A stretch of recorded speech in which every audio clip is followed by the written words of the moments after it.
आरक्षण विरोधी आदेश जारी हुए थे और तब उस समय देश में कर्मचारियों अधिकारियों में हाहाकार मच गया था। और वो आदेश इस तरह से हैं कि 30 जनवरी 97, 2 जुलाई 97, 22 जुलाई 97, 13 अगस्त 97, 29 अगस्त 97, इस तरह से 5 आरक्षण विरोधी आदेश जारी हुए थे। इससे वरिष्ठता का लाभ छिन गया था। बैकलॉग की भर्ती बंद हो गई थी। जो डिपार्टमेंटल एग्जामिनेशन या इवैल्यूएशन होता है उसमें जो ग्रेस मार्क अर्थात छूट मिलती थी वह सब वापस हो गया था। अगर इन 5 आरक्षण विरोधी आदेशों को वापस न कराया गया होता तो आरक्षण लगभग आधा होकर के रह जाता।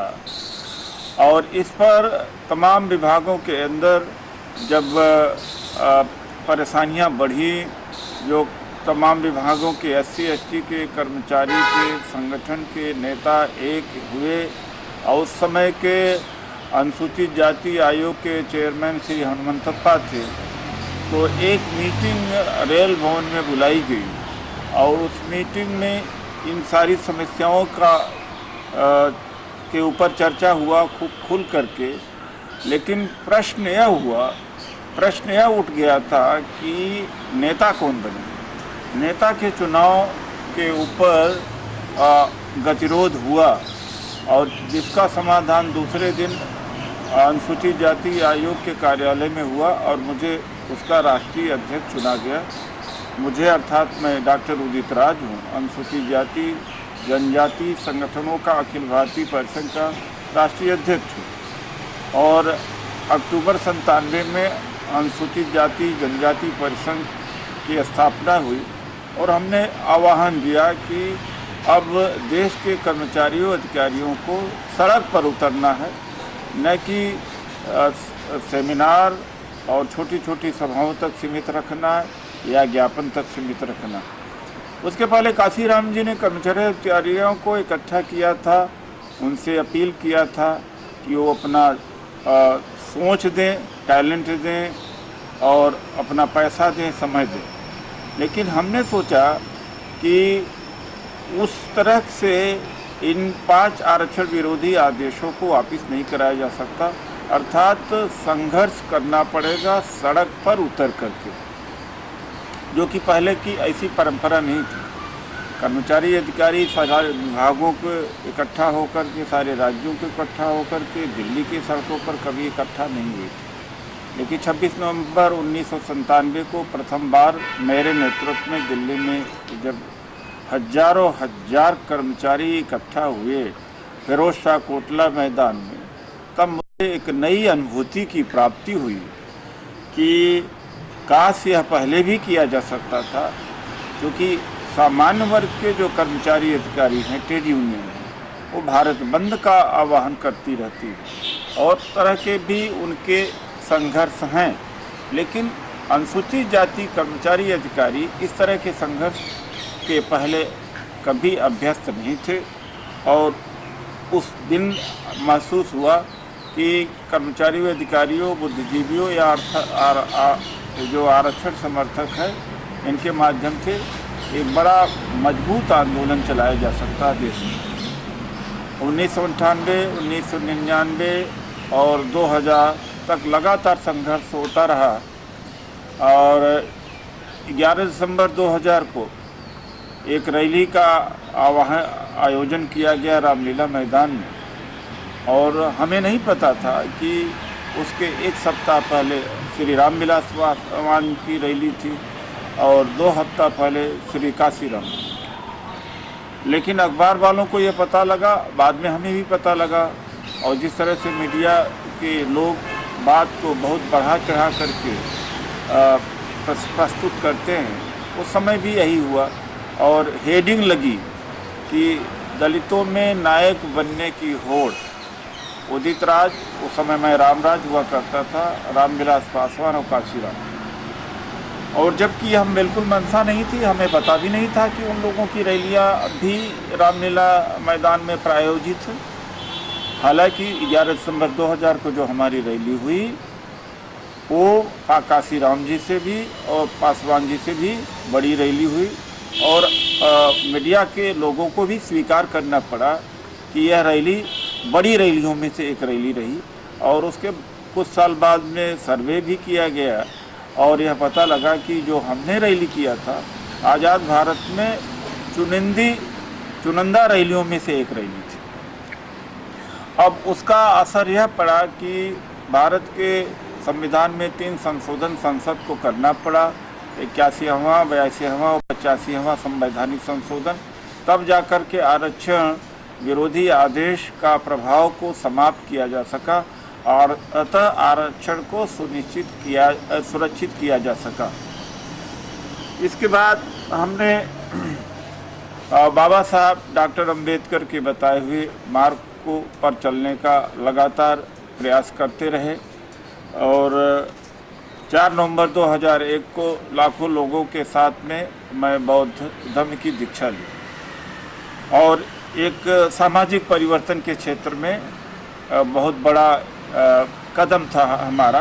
पहले तो हमने जो हमारे रोजी रोटी सम्मान का जरिया है, आरक्षण है, उसको सुरक्षित किया और उसके लिए लड़ाई लड़ी और फिर बाद में सामाजिक परिवर्तन की लड़ाई दीक्षा के माध्यम से लड़ी। उस समय सरकार ने बड़ी मुसीबतें खड़ी करी। रामलीला मैदान की अनुमति को रद्द कर दिया गया। पूरे देश से जहां से लोग चल कर के आ रहे थे उन लोगों को रोकने का प्रयास सरकार ने किया।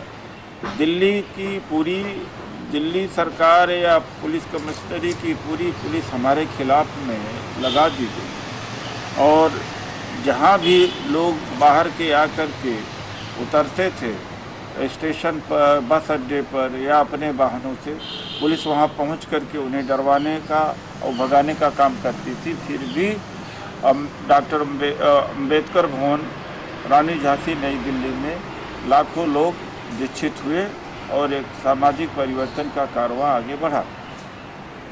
उसके बाद में हमने यह महसूस किया कि जब नरसिम्हा राव प्रधानमंत्री थे तो उन्होंने एक नीति को इंट्रोड्यूस किया था, एक नीति निर्धारित किया था कि वह था निजीकरण और घमंडलीकरण। और निजीकरण के माध्यम से कुछ जो पब्लिक सेक्टर अंडरटेकिंग की कंपनियां थी उसे बेचना शुरू कर दिया गया था और या तो उनका विनिवेश करना शुरू कर दिया गया था। ऐसे में आरक्षण समाप्ति की ओर था या कम होता जा रहा था, क्योंकि पब्लिक सेक्टर अंडरटेकिंग बहुत बड़े स्तर पर SC/ST को रोजगार देता है और आरक्षण केवल हमारे पेट पालने का माध्यम नहीं, आरक्षण से सामाजिक सशक्ति मिली है, आरक्षण से अनुभव मिला है, एक आरक्षण से एक आवाज़ यानी जो बौद्धिक स्तर की आवाज़ उठी। यही कर्मचारी अधिकारी हैं जिन्होंने वामसेव की स्थापना किया, जिन्होंने काशीराम जी को पैदा किया, जिन्होंने बहुजन समाज पार्टी को पैदा किया। उसके बाद में बहुजन समाज पार्टी गाँवों में और कॉलोनियों में पहुंची है, लेकिन शुरुआत में कर्मचारियों अधिकारियों ने ही इस कारवां को स्थापित किया। इसलिए आरक्षण हमारे लिए प्रमुख साधन है, मान सम्मान के लिए, आत्मनिर्भरता के लिए, आर्थिक आत्मनिर्भरता के लिए, भागीदारी के लिए। कुछ लोग आरक्षण को कम आंकते हैं, लेकिन उनको वो भी कम करके देखते हैं जो खुद आरक्षण के पैदाइश हैं। अगर सुरक्षित सीटें न होती तो क्या बहुजन समाज पार्टी पैदा हो पाती? या जो कर्मचारी अधिकारी आज ये कहते हैं कि हम देने वाले बनना चाहते हैं, हमें आरक्षण नहीं चाहिए, तो देने वाले बनना अच्छी बात है। 50 साल में 100 साल में जब देने वाले बने तो दें, लेकिन जब तक आरक्षण है इसको बचा के रखना है और भी मांग के रखना है। डॉक्टर अंबेडकर ने जिस तरह से अपने जीवन में संघर्ष करके और हमें बताया है कि उन्होंने मुद्दों की लड़ाई लड़ी, कभी मंदिर प्रवेश की लड़ाई लड़ी, तालाब के पानी के लिए लड़ा और आरक्षण के लिए लड़े, सफाई कर्मियों को भी संबोधित किया, अपने महार समाज को भी कहा कि जो पुश्तैनी काम है उसको छोड़ना चाहिए। तो कदम कदम पर उन्होंने संघर्ष किया। उन्होंने यह नहीं कहा कि जब सत्ता मिलेगी तभी दलितों का उद्धार करूंगा, जैसा कि अभी सपना बेचा जा रहा है कि जब सत्ता मिलेगी तो सब तभी कुछ किया जाएगा, और जब तक सत्ता मिलेगी तब तक अगर सारे अधिकार उड़ा दिए जाते हैं, छीन लिए जाते हैं, तो सत्ता मिलने पर भी क्या वापिस आ जा सकता है। उत्तर प्रदेश में 4 बार मायावती जी मुख्यमंत्री बन चुकी हैं। कौन सा बुनियादी परिवर्तन हुआ और राज्यों के मुकाबले में, बल्कि पदोन्नति में आरक्षण उन्हीं के टाइम में समाप्त हुआ। जब राजस्थान की सरकार जिसका नेतृत्व अशोक गहलोत करते, भटनागर कमेटी बना करके पदोन्नति में आरक्षण के लिए सहमति ले लेते हैं, वहाँ पदोन्नति में आरक्षण चालू है सरकार की कमेटी के माध्यम से। नीतीश कुमार जी बिहार में करते और सुश्री मायावती जी ने सवर्ण बोर्ड कट न जाए, और जब मुकदमा 4 जनवरी 2011 को लखनऊ हाई कोर्ट में हार गई तो सरकार के स्तर पर इसका समाधान करना चाहिए था। एक कमेटी बना करके पदोन्नति में आरक्षण चालू कर सकती थी, और इस मामले को भेज दिया सुप्रीम कोर्ट में। सुप्रीम कोर्ट ने अप्रैल 2012 को मुहर लगा दिया लखनऊ हाई कोर्ट के फैसले के ऊपर, अर्थात पदोन्नति में आरक्षण छीनने का आदेश उसने भी पास कर दिया। अब ये तलवार लटकी हुई है पूरे देश के कर्मचारियों अधिकारियों के ऊपर, चाहे वो केंद्र सरकार में कर्मचारी हैं या राज्य सरकार में। हालांकि एक विधेयक प्रस्तुत हुआ है संसद में और राज्यसभा में पास भी हुआ है, लोकसभा में पास नहीं हो पाया पिछले वर्ष, क्योंकि समाजवादी पार्टी के नेता मुलायम सिंह ने इसका विरोध किया था। दुर्भाग्य की बात है कि बैकवर्ड ही इसका विरोध कर रहे हैं, और उत्तर प्रदेश में अखिलेश की सरकार ने पदोन्नति में आरक्षण समाप्त कर दिया था। तो जो एक भ्रांति बनी हुई है कि सत्ता जब मिलेगी तो सारे मसले हल हो जाएंगे, बिल्कुल गलत है। बल्कि आज सत्ता का बंटवारा भी हो गया है। मीडिया ने राजनीतिक ताकत को बांट लिया है। सुप्रीम कोर्ट, हाई कोर्ट रोज कानून बना रहे हैं, जो कि उनका ये काम नहीं है। यह काम संसद विधायिका का है, लेकिन सुप्रीम कोर्ट ने छीन लिया है। और इधर उद्योग जगत जिस तरह का कानून चाहता है बनवा लेता है। तो इस तरह से जो राजनीतिक सत्ता की बात होती थी कि एब्सोल्यूट है, और इस कुंजी से सारे बंद ताले खुल जाते हैं, लेकिन अब वह स्थिति नहीं रही। बड़े तेज़ी से परिवर्तन आया हुआ है और राजनीतिक सत्ता का विकेंद्रीकरण हुआ है, और बहुत दुर्भाग्य है। जनता के द्वारा निर्मित चुनी संसद के फैसले को 2 जज बदल देते हैं। दुनिया में कहीं ऐसा नहीं, और हमारे देश में ही ऐसा है कि जज की नियुक्ति करते हैं, जबकि दूसरे किसी देश में ऐसा नहीं है। और संविधान में जो व्यवस्था है उसमें जज की नियुक्ति जज नहीं कर सकते हमारे संविधान में। अमेरिका में तो राष्ट्रपति जजों की नियुक्ति करता है, रूस में तो आधा राष्ट्रपति करता है, आधा जनता के द्वारा चुने गए जाते हैं। भारत ही एक ऐसा देश है जहाँ जज ही जज को बना सकते हैं। ये असंवैधानिक है। इस पर क्यों दलित और पिछड़े, यहाँ तक कि अल्पसंख्यकों और जो प्रगतिशील सांसद हैं, नेता हैं या नेतृत्व है, क्यों चुप है? क्यों नहीं इस बात को कहते वो लोग कि जो सुप्रीम कोर्ट के द्वारा किया जा रहा है वह असंवैधानिक है, और लगातार आरक्षण विरोधी आदेश सुप्रीम कोर्ट से आ रहे हैं। उसका एक कारण मैं समझता हूँ ऐसा इसलिए नहीं कर पा रहे हैं कि जो बैकवर्ड और दलित के नेता हैं वो डिसप्रपोर्शनेट असेट्स के केस में फंसे हुए, सीबीआई जांच में फंसे हुए, इसलिए हिम्मत नहीं कर पा रहे। इसके लिए जुझारू नेतृत्व की ज़रूरत है, ईमानदार नेतृत्व की ज़रूरत है, समझदार नेतृत्व की ज़रूरत है, पढ़े लिखे हैं जो संविधान को पढ़ करके देश की जनता के सामने रख सकें, संसद में रख सकें कि जो काम सुप्रीम कोर्ट के द्वारा इस समय किया जा रहा है वो गलत है। तो इस पर हम संघर्ष कर रहे हैं। हालांकि सरकार ने एक न्यायिक आयोग गठन करने का फैसला लिया है, इसको अविलंब गठित किया जाना चाहिए, और हाई कोर्ट सुप्रीम कोर्ट में भी आरक्षण होना चाहिए। और जब 85वां संवैधानिक संशोधन 2002 में पारित किया गया या संसद ने उसे किया, संविधान में संशोधन किया, तो उसकी चुनौती कर्नाटक के इंजीनियर्स ने दिया और वो केस गौड़ा समाज के आदमी ने किया था और यहाँ पर सुप्रीम कोर्ट में वो केस आता है। और जबकि हाई कोर्ट को और न सुप्रीम कोर्ट को दखल नहीं देना चाहिए जब एक बार संसद किसी कानून को बना देती, लेकिन सुप्रीम कोर्ट ने दखल दिया और 2006 में हालांकि 85वां संवैधानिक संशोधन को अर्थात वरिष्ठता के लाभ को उन्होंने वैध तो ठहराया, लेकिन 3 शर्तें उन्होंने लगा दी कि पदोन्नति में आरक्षण तभी दिया जा सकेगा जब प्रतिनिधित्व की कमी होगी तो, या उससे दक्षता के ऊपर असर न पड़े तो, और एक और शर्त थी जिसकी वजह से कि पिछड़ापन को जांच लिया जाना चाहिए। तो ये तीनों शर्तों को जांचने की ज़रूरत ही नहीं थी, फिर भी ये तीनों शर्तें लगाए और जिसके आधार पर लखनऊ हाई कोर्ट ने पदोन्नति में आरक्षण छीन लिया।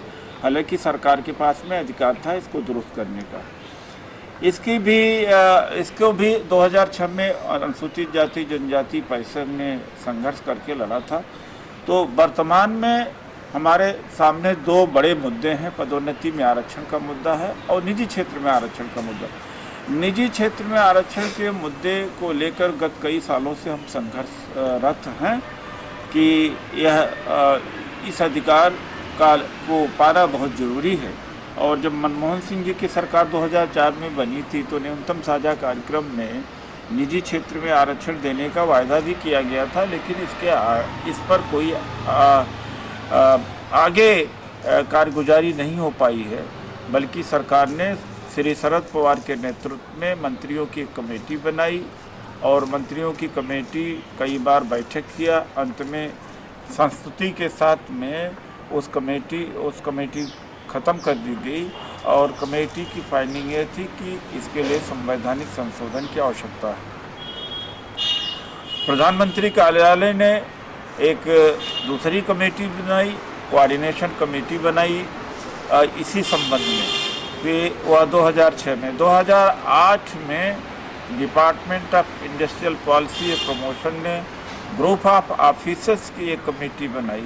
ये 3 कमेटियां इसलिए बनी थीं कि ये जांच कर सके, रास्ता निकाल सके कि किस तरह से पदोन्नति में आरक्षण दिया जा सकता है। लेकिन सरकार इस पे गंभीर नहीं है और देश के जो पूंजीपति संगठन है जैसे CII है, एसोचैम है, उसने सरकार के ऊपर दबाव बनाया कि सरकार कानून न बनाए निजी क्षेत्र में आरक्षण देने के लिए। वह स्वयं दलितों के हित में बहुत कुछ करने को तैयार है। उन्होंने वादा किया कि साल में 100 दलित को उद्यमी बनाएंगे, कारोबारी बनाएंगे, 500 टेक्निकल प्रोफेशनल लोगों को तैयार करेंगे, 10,000 विद्यार्थियों को कोचिंग देंगे। तो इस तरह से सौदेबाजी सरकार से करके इस मामले को ठंडा कर दिया। लेकिन अनुसूचित जाति जनजाति परिषद ने निजी क्षेत्र में आरक्षण के लिए ज़िंदगी और मौत का मुद्दा सवाल बना रखा है और हम इस लड़ाई को तब तक जारी रखेंगे जब तक कि प्राइवेट सेक्टर में रिजर्वेशन नहीं मिलता। प्राइवेट सेक्टर में रिजर्वेशन अगर मिलता है तो मुझे नहीं लगता कि एक भी दलित लड़का लड़की जो ग्रेजुएशन कर लिया है, पोस्ट ग्रेजुएशन किया है या और डिग्रियां लिया है, बेरोजगार रह पाएंगे। क्योंकि इस समय लाखों नहीं करोड़ों की संख्या में निजी क्षेत्र में रोजगार आ रहा है और सरकार में रोजगार उसी दर से समाप्त भी हो रहा है। एक उदाहरण से हम समझ सकते हैं कि किस तरह से सरकारी आरक्षण समाप्त हो रहा। कोल इंडिया लिमिटेड में एक समय 7 लाख कर्मचारी हुआ करते थे, लेकिन आज घट करके 3.5 लाख रह गए हैं। इससे अंदाज़ा लगा सकता है कि किस तरह से आरक्षण को समाप्त किया जा रहा है। इसलिए निजी क्षेत्र में आरक्षण का होना बहुत ज़रूरी है हमारे लिए। और उसके लिए आगामी 25 नवंबर को हमने फिर से एक राष्ट्रीय रैली का आयोजन दिल्ली में किया। अभी संसद कब से शुरू होगी उसकी तिथि नहीं आई है। अगर संसद की तिथि, संसद सत्र चलने की तिथि दिसंबर में होती है, तो रैली की जो तारीख 25 नवंबर को है उसे हम आगे हटा करके जो भी सुविधाजनक तारीख होगी उस तरह से हमें रैली को करना पड़ेगा। तो पदोन्नति में आरक्षण की भी लड़ाई हम जारी रखे हुए हैं। सफाई कर्मचारियों का शोषण बहुत तेज हो गया है। लगभग सारा का सारा सफाई का काम जो है ठेका पर दिया गया है।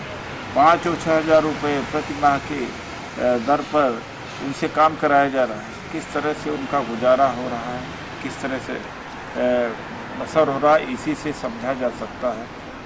अर्थात इतना शोषण तो मैंने दुनिया में किसी को नहीं देखा, कहीं देखा।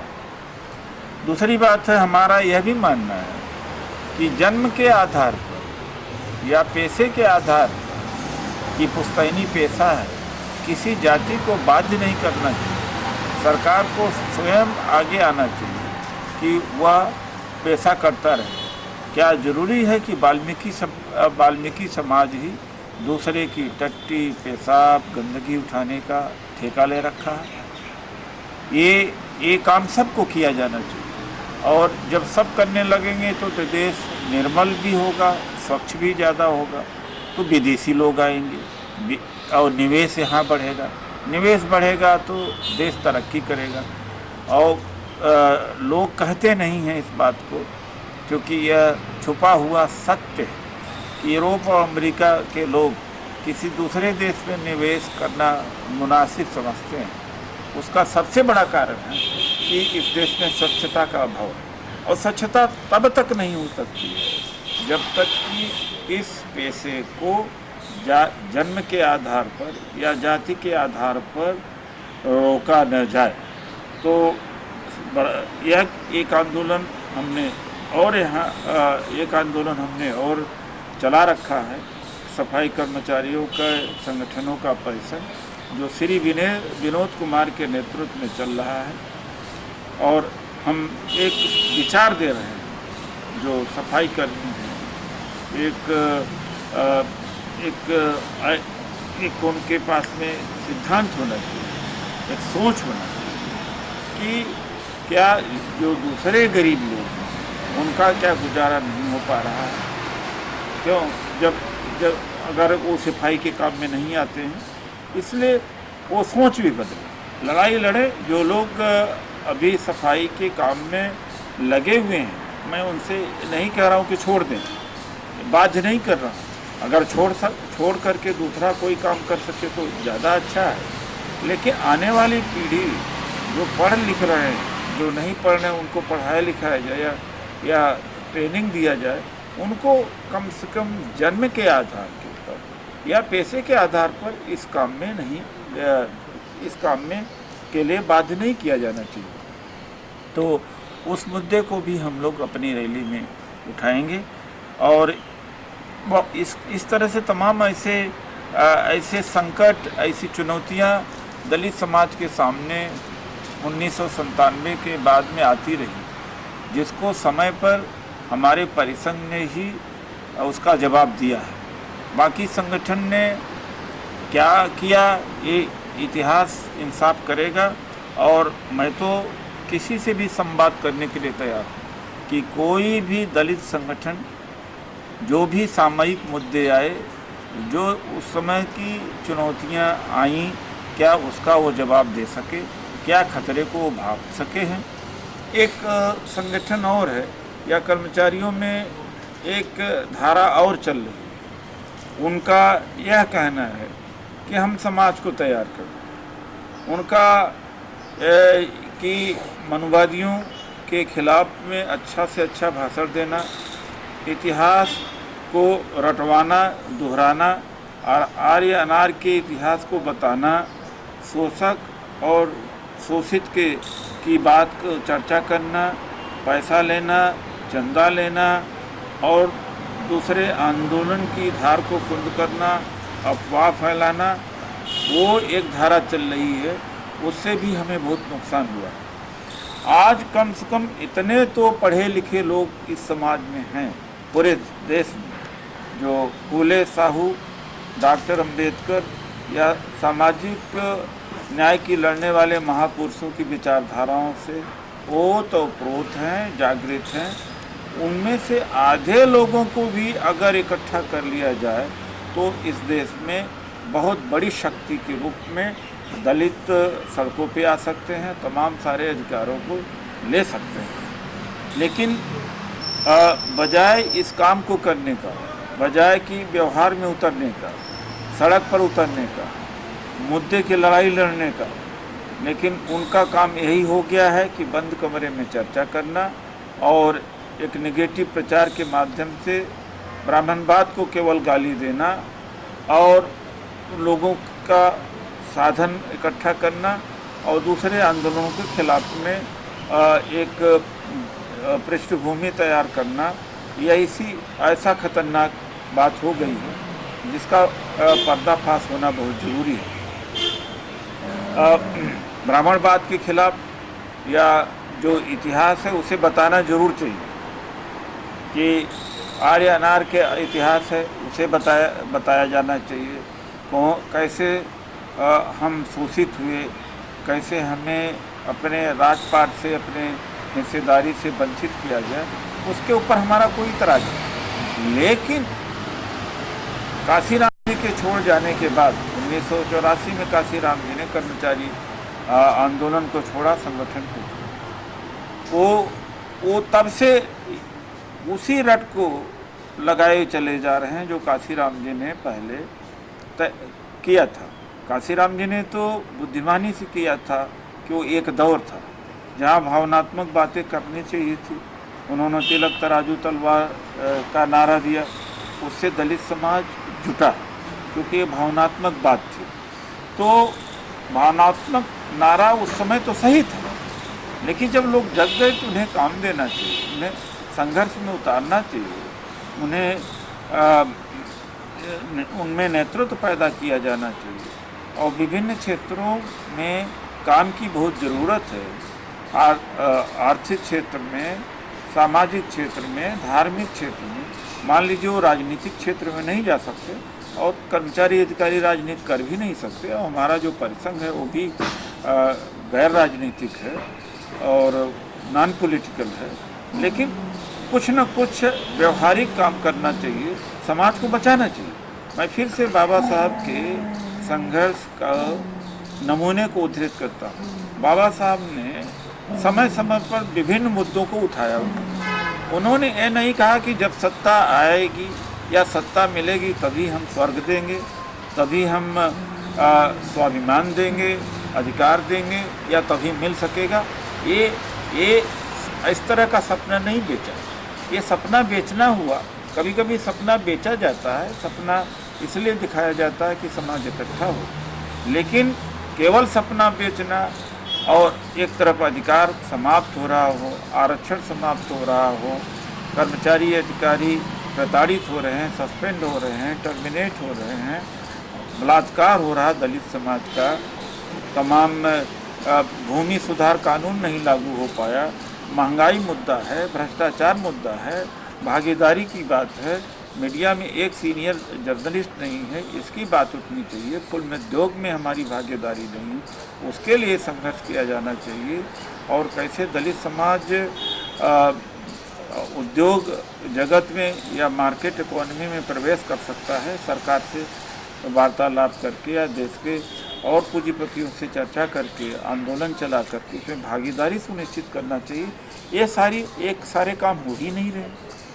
और एक दिन में सत्ता मिल जाएगी तो कोई जादू की छड़ी नहीं चल जाएगी कि दलितों का उत्थान हो जाएगा। ये कोई आदमी चाहे मुख्यमंत्री बने या प्रधानमंत्री बने, मैं मान लेता हूँ दलित समाज का कल प्रधानमंत्री बन जाता, तो क्या अपने मर्जी से पुराने सारे फैसले हैं बदल देगा? क्या मतलब इस देश के जो पूंजीपतियों का धन है वो दलितों को सौंप देगा? या सवर्णों का जो जमीन जायदाद है या अधिकार है उसको एकाएक दे देगा, या फिल्म जगत जो दूसरे लोगों के हाथ में उसमें फौरन दलितों की भागीदारी सुनिश्चित कर देगा, या मीडिया हाउस दलितों के पास नहीं है और अच्छी शिक्षा नहीं, फौरन क्या सुनिश्चित हो जाएगा? कोई जादू की छड़ी नहीं हो जाएगी। इसलिए मैं कहता हूँ कि बहुजन समाज पार्टी से मैं अपील करता हूँ कि उनको सड़क पर लगातार उतरते रहना चाहिए, संघर्ष करना चाहिए, हर मुद्दे पर प्रतिक्रिया करना चाहिए, संसद में आवाज़ उठनी चाहिए, विधानसभाओं में होना चाहिए और देश के कोने कोने पे होना चाहिए। तब धीरे धीरे अधिकार हमारा बचा भी रहेगा, बल्कि और जो ज़रूरत है हमें मिलता रहेगा। सारी ये गतिविधियाँ, सारे आंदोलन, सारा संघर्ष को ठप कर देना और ये कह देना कि जब सत्ता मिलेगी तभी सारे दुखों का निवारण हो जाएगा, ये गलत है, कभी हो नहीं सकता। कल अगर मान लीजिए ब्राह्मण प्रधानमंत्री आता है तो क्या उस प्रधानमंत्री को इतनी पावर मिल जाएगी या जादू कर देगा कि सारे ब्राह्मणों की गरीबी दूर कर देगा? उसी तरीके से दलित प्रधानमंत्री अगर बन भी जाता है तो कुछ नीतियों का बदलाव कर सकता है, एक उसकी सीमाएँ हैं। मायावती जी 4 बार मुख्यमंत्री रही उत्तर प्रदेश में, कौन सा ऐसा जादू की छड़ी उन्होंने घुमा दी कि वहाँ पर दलित शिक्षित हो गए, गरीबी दूर हो गई, दलित व्यापारी हो गए, दलित मीडिया में आ गए, दलितों के पास में ज़मीन आ गई? ऐसा तो कुछ नहीं हुआ। और उत्तर प्रदेश का मुख्यमंत्री प्रधानमंत्री के बाद में सबसे ज़्यादा ताकतवर होता है उसी तरीके से। लेकिन ये भोले भाले दलित हैं या इनको जाति भावना इनमें भी भर दी गई है और एक सपना दिया गया है कि हमें ताकत दो, और ताकत जब मिलती है तो स्वयं के लिए, उपभोग के लिए इस्तेमाल किया जाता है, या जो दूसरे जाति के, दूसरे समाज के पार्टी में नेता हैं उनको किया जाता है। पढ़े लिखे दलितों से दूर, और यहाँ कोई दलित नेतृत्व पैदा नहीं होने दिया जाता है। अभी श्री राहुल गांधी ने कहा और सच बात कहा कि सुश्री मायावती किसी दलित नेतृत्व को नहीं पैदा होने देती। उनके यहाँ सतीश मिश्रा नेता हो सकते, नसीमुद्दीन सिद्दीकी हो सकते। जब उनकी सरकार थी तो शशांक शेखर जी ने चलाया था, पूरी सरकार को चलाया था, और पोंटी चड्ढा ने चलाया था। लेकिन क्या इस कद का कोई दलित आज तक उन्होंने पैदा होने दिया? अगर पैदा होने की कोशिश किया तो उसको पार्टी से निकाल दिया, दबा दिया। आज मायावती जी जैसा कम से कम 25-50 नेतृत्व दलित में हो तब देश में दलितों का भला हो सकता है, एक नेतृत्व से नहीं होगा। मेरे खिलाफ में एक आरोप लगता है कि मैं बहुजन समाज विरोधी हूँ। मैं तो विरोधी नहीं हूँ, लेकिन जो बात सच है उसको कहता हूँ। और मैं ये भी कहता हूँ कि केवल एक नेता से काम नहीं होगा।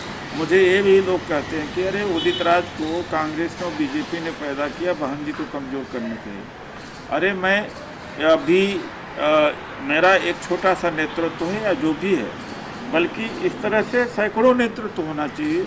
और जो लोग भ्रमित हैं या ये कहते हैं कि उदित राज कमज़ोर कर रहे हैं सुश्री मायावती को, वो गलत कह रहे हैं।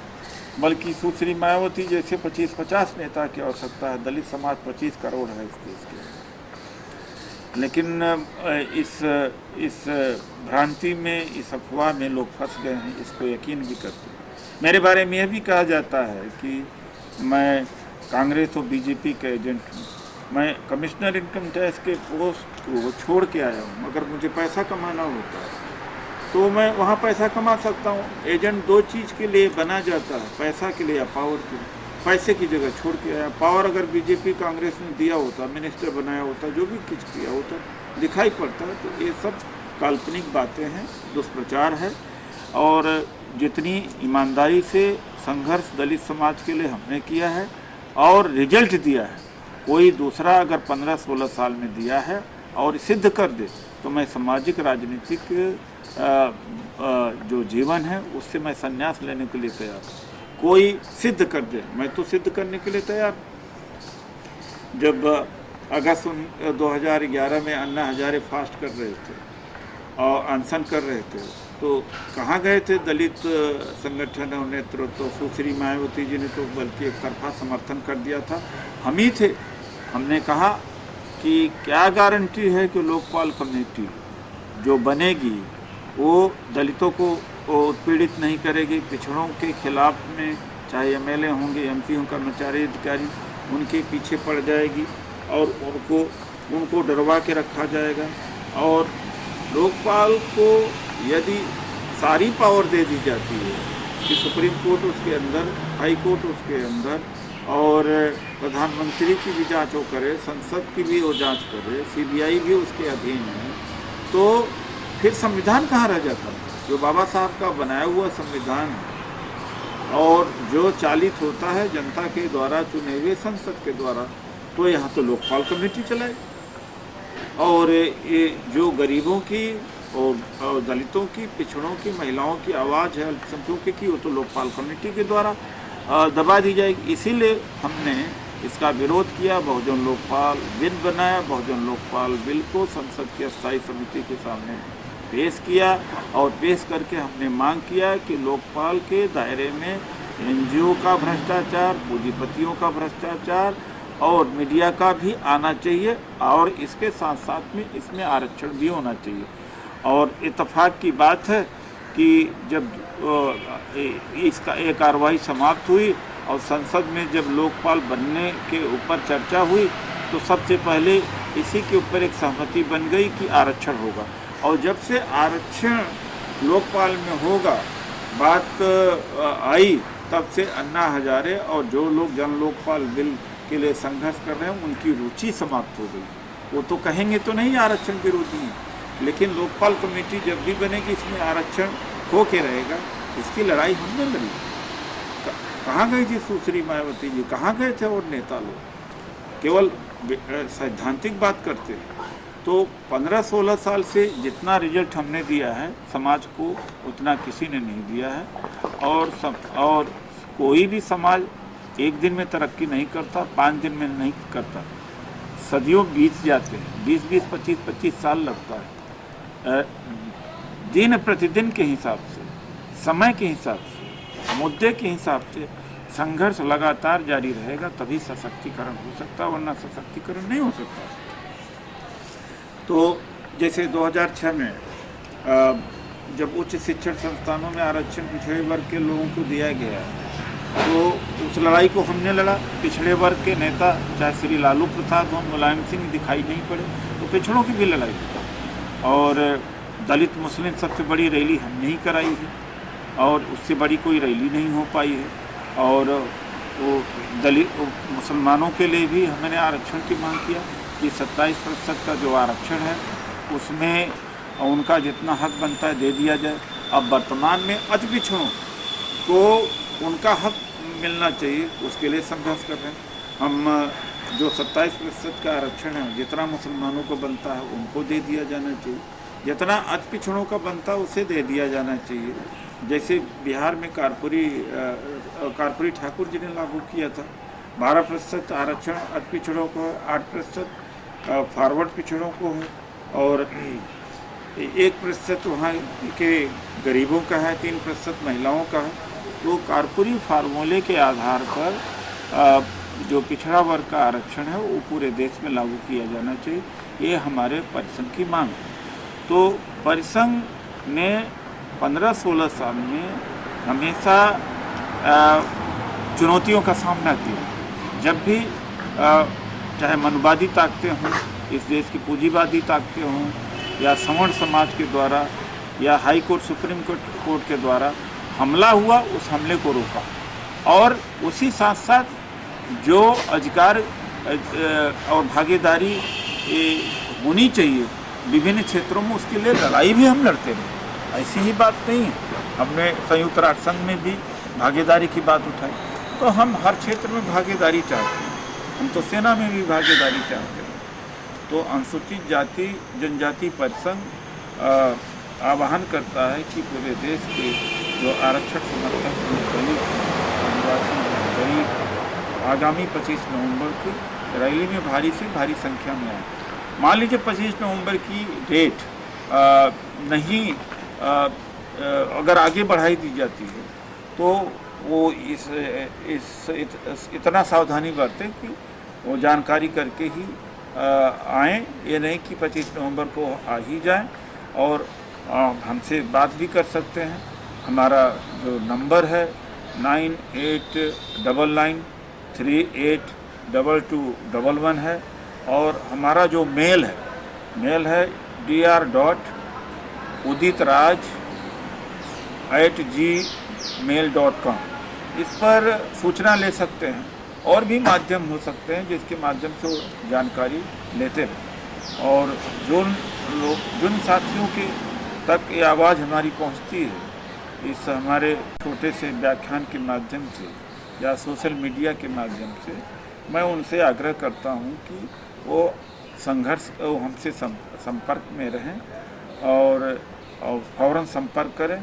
और चूँकि इस समय कोई और आंदोलन नहीं है जो इस समाज के जो अधिकार अभी तक मिले थे वो घट रहे हैं उनको बचा सके।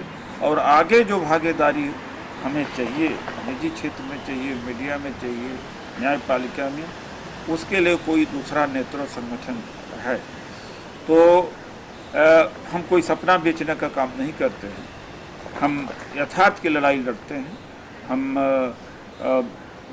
परिस्थितियों के हिसाब से संघर्ष कर रहे हैं। तो देश के सभी दलितों, आदिवासियों से मेरा, और जो आरक्षण समर्थक है, जो मानवतावादी हैं, सबसे मेरा आग्रह है कि इस आंदोलन में जुड़ें।